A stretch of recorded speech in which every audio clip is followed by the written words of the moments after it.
സൂര്യ Saturday natural star നമ്മുടെ നായകനായിട്ട് വന്നിട്ടുള്ള പുതിയ സിനിമയാണ് സൂര്യ സാറ്റർഡേ.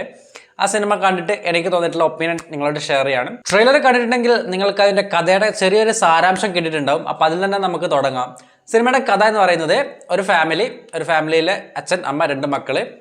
ആ രണ്ട് മക്കൾ, ഒരാളാണ് നമ്മുടെ നാനി. പുള്ളിക്കാരന്റെ ക്യാരക്ടർ കാണിച്ചുകൊണ്ടാണ് സിനിമ തുടങ്ങുന്നത്. അതായത് വലിയ കോപക്കാരനാണ്.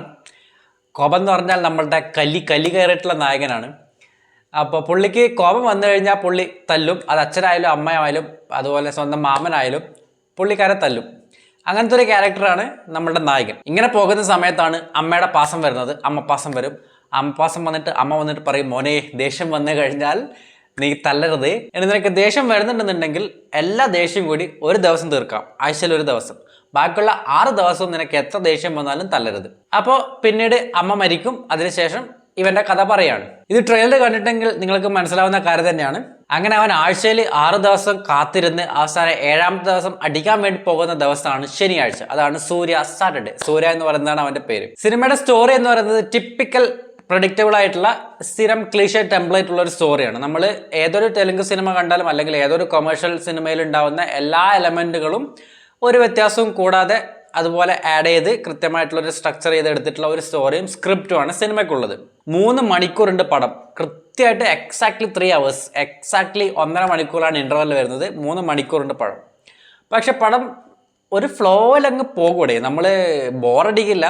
ഒരു പരിധിവരെ നമുക്ക് ബോറടിക്കില്ല, അല്ലെങ്കിൽ ഒരു പരിധിവരെ 3 മണിക്കൂർ നമ്മൾ അറിയില്ല. പക്ഷെ ഇതൊക്കെ മൈൻഡിൽ വെച്ചിട്ട് പോവുക. അതായത് ഒരു സ്ഥിരം നമ്മൾ പ്രതീക്ഷിക്കുന്ന സ്റ്റോറി തന്നെയാണ്, അല്ലെങ്കിൽ പ്രൊഡിക്റ്റബിൾ ആയിട്ടുള്ള മൊമെന്റ്സ് തന്നെയാണ്. അതല്ലാതെ അതിനപ്പുറത്തേക്ക് അത്തരത്തിലുള്ള ഒരു വലിയൊരു സംഭവം ഒന്നും സിനിമ നമുക്ക് തരുന്നില്ല. മേക്കിങ്ങിന്റെ കേസ് വരുന്ന സമയത്തും അല്ലെങ്കിൽ ആ ഒരു സ്ക്രിപ്റ്റ്, ആ ഒരു സ്റ്റോറീനെ മേക്ക് ചെയ്തെടുത്തപ്പോഴും കൃത്യമായിട്ടുള്ള സംഭവം കൊടുത്തിട്ടുണ്ട്. പക്ഷെ എനിക്ക് പല സ്ഥലത്തായിട്ട് തോന്നിയത് എന്താണെന്ന് വെച്ച് കഴിഞ്ഞാൽ, നാച്ചുറൽ സ്റ്റാർ നാനി പുള്ളിക്കാരൻ നമ്മൾ ഈ ഒരു പേസിൽ അല്ലെങ്കിൽ ഈ ഒരു ഫേസിൽ നമ്മൾ കണ്ടിട്ടില്ല. അതായത് ഇത്തരത്തിലുള്ളൊരു ലാർജർ ദാൻ ലൈഫ് ക്യാരക്ടർ എന്ന് ഞാൻ പറയുന്നില്ല, കാരണം ഒരു സാധാരണ സംഭവം തന്നെയാണ്. പക്ഷെ അത്തരത്തിലുള്ളൊരു മാസ് ഫൈറ്റൊക്കെ കൊടുത്ത് സ്ക്രീൻ പ്രസൻസ് ഒക്കെ കൊടുത്ത് ആ ഒരു ഓറ ഉണ്ടല്ലോ, നമ്മൾ പറയില്ല, ആ ഒരു ഓറ, അത് പുള്ളിക്ക് കിട്ടണില്ല എന്നെനിക്ക് തോന്നി. അതായത് പല സ്ഥലത്ത് പുള്ളി ശ്രമിക്കണുണ്ടടി, പക്ഷെ കിട്ടാത്തതുപോലെ, അല്ലെങ്കിൽ അതിങ്ങോട്ട് വരണില്ല. നമ്മൾക്ക് സ്ക്രീനിൽ കാണുമ്പോൾ വരട്ടെ എന്ന് നമ്മൾ തന്നെ പറയേണ്ടി വരുന്നൊരവസ്ഥ. അത് നമ്മൾ ബാക്കിയുള്ള സ്റ്റാർസിനൊക്കെ കാണുന്ന സമയത്ത് ഞാൻ കമ്പയർ ചെയ്യുന്നതല്ല, ജസ്റ്റ് എൻ്റെ ഒരു ഒപ്പീനിയൻ പറയുന്നതാണ്. അല്ലു അർജുൻ ആയാലും നമ്മളെ രാം ചരൺ ആയാലും NTR ആയാലും തമിഴിൽ ഇപ്പോൾ സൂര്യ വിജയൊക്കെ ആകുമ്പോഴും നമുക്ക് സ്ക്രീനിൽ അവർ ആക്ഷനൊക്കെ ചെയ്യുമ്പോഴും നമുക്ക് ആ അടിക്കുന്ന സമയത്ത് നമുക്ക് ആ പഞ്ച് ഫീൽ ചെയ്യില്ലേ. ഇത് അവർ ഫീൽ ചെയ്യിപ്പിക്കുന്നത് ഫുൾ ക്യാമറ ട്രിക്സ് വഴിയാണ്. അതായത് അവൻ്റെ ഒരു ഇമ്പാക്റ്റ് നമുക്ക് കിട്ടാത്ത പോലെ എനിക്ക് പല സ്ഥലത്തും തോന്നി. പിന്നെ പെർഫോമൻസിന്റെ കേസ് വരുന്ന സമയത്ത് SJ സൂര്യയുടെ ഓപ്പോസിറ്റ് നിൽക്കുന്നത് പുള്ളിക്കാരനാണ് വില്ലൻ.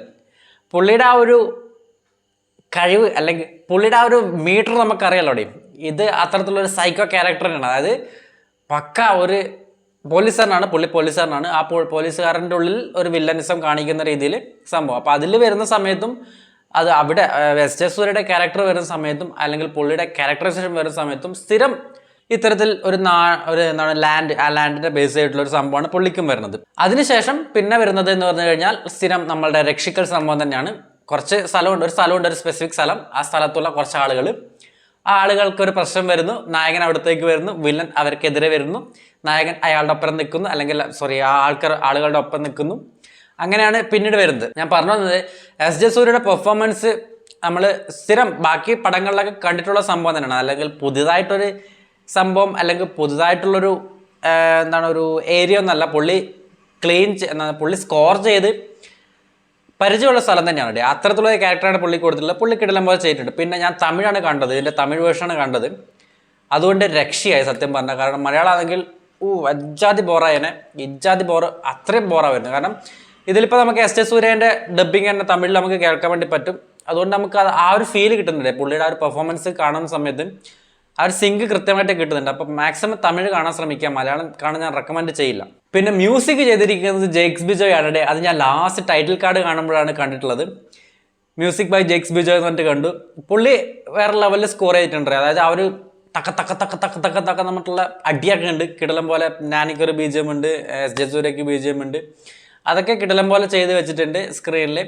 ബാക്കി പെർഫോമൻസ് കേസ് വരുന്നത് നായികയുടെ പേര്, നായിക നമ്മളുടെ അവളുടെ പേര് മറന്നുപോയി, നമ്മളുടെ ഡോക്ടർ സിനിമയിലെ അവളായിരുന്നല്ലേ ശിവകാർത്തികൻ്റെ പടത്തിലുള്ള, അവളുടെ പേര് മറന്നുപോയി, പാർവതി വരുന്നായിരുന്നു, പാർവതി അല്ലടി, ഞാൻ വിട്ടുപോയി. ആ പുള്ളിക്കാരാണ് നായിക. നായികക്ക് പിന്നെ പ്രത്യേകിച്ചൊന്നും ചെയ്യാനൊന്നുമില്ല. സ്ഥിരം ഞാൻ പറഞ്ഞ പോലെ അവർ തെലുങ്ക് സിനിമയുടെ സ്ഥിരം ക്ലീഷ ടെംപ്ലേറ്റിൽ തന്നെയാണ് പടം പോകുന്നത്. അല്ലാതെ അതിനപ്പുറത്തേക്ക് വലിയൊരു പെർഫോമൻസ് കാഴ്ചവെക്കാനോ വലിയൊരു ആക്ടിങ് കാഴ്ചവെക്കാനുള്ള ഒരു സംഭവമൊന്നുമില്ല. പക്ഷേ എന്നാലും ഞാൻ പറഞ്ഞ പോലെ കറക്റ്റ് ഒരു 3 മണിക്കൂർ നമുക്ക് കണ്ടിരിക്കാം. ഫസ്റ്റ് ഹാഫിൽ കഴിഞ്ഞ് സെക്കൻഡ് ഹാഫ് തുടങ്ങി, ലാസ്റ്റ് സെക്കൻഡ് ഹാഫ് തുടങ്ങിയിട്ട് കുറച്ച് സമയം നമുക്കൊരു എൻഗേജിങ് ഉണ്ട്. അതായത് പല സ്ഥലത്ത് നടക്കുന്ന കാര്യങ്ങൾ അവർ കണക്ട് ചെയ്തിട്ടാണ് അവർ സ്റ്റോറി ടെല്ലിങ് വരുന്നത്. അവിടെ എഡിറ്റിംഗ് ഒക്കെ കൃത്യമായിട്ട് വർക്ക് ചെയ്തിട്ടുണ്ട്. ലാസ്റ്റോട്ട് എത്തുന്ന സമയത്ത് ലാസ്റ്റത്തെ അരമണിക്കൂർ സത്യം പറഞ്ഞാൽ കുറച്ച് സ്പീഡായിട്ടാണ് സിനിമ പോകുന്നത്. അതായത് പെട്ടെന്ന് തീർക്കേണ്ട രീതിയിൽ കുറച്ച് സ്പീഡായിട്ട് പോകുന്നുണ്ടെന്നേ ഉള്ളൂ. അതൊന്നും നമുക്ക് ആസ്വാദനത്തെ ബാധിക്കുന്ന കാര്യമല്ല. ഇമോഷണൽ സീനുകളൊക്കെ കുറച്ചുണ്ട്. ഞാൻ പറഞ്ഞ പോലെ തന്നെ പാസം, അമ്മ പാസം ഉണ്ട്, ചേച്ചി പാസം ഉണ്ട്, അച്ഛൻ പാസം ഉണ്ട്, എല്ലാ പാസങ്ങളും ഉണ്ട്. അപ്പം അത് ഇമോഷണലി പല സ്ഥലത്തും ക്രിഞ്ചായിട്ട് എനിക്ക് തോന്നി. സിനിമ തിയേറ്ററിൽ പോയി കാണണ്ടോ എന്നുള്ളതൊക്കെ നിങ്ങളുടെ തീരുമാനമാണ്. ഞാൻ എൻ്റെ ഒപ്പീനിയൻ പറഞ്ഞതേ ഉള്ളൂ. ഒരിക്കലും ഞാൻ തിയേറ്ററിൽ പോയി കാണണമെന്ന് ഞാൻ പറയില്ല. ഇത്തരത്തിൽ സ്ഥിരം ഉള്ള ഒരു ടെംപ്ലേറ്റിലുള്ള ഒരു പടം തിയേറ്റർ എക്സ്പീരിയൻസ് ചെയ്യാൻ പറ്റുന്നുണ്ടെങ്കിൽ, അല്ലെങ്കിൽ അങ്ങനെ വേണമെന്നുണ്ടെങ്കിൽ നിങ്ങൾക്ക് തീർച്ചയായിട്ടും പടം പോയിട്ട് കാണാം. സൂര്യ സാറ്റർഡേ, അത്രേ ഉള്ളൂ പറയാൻ.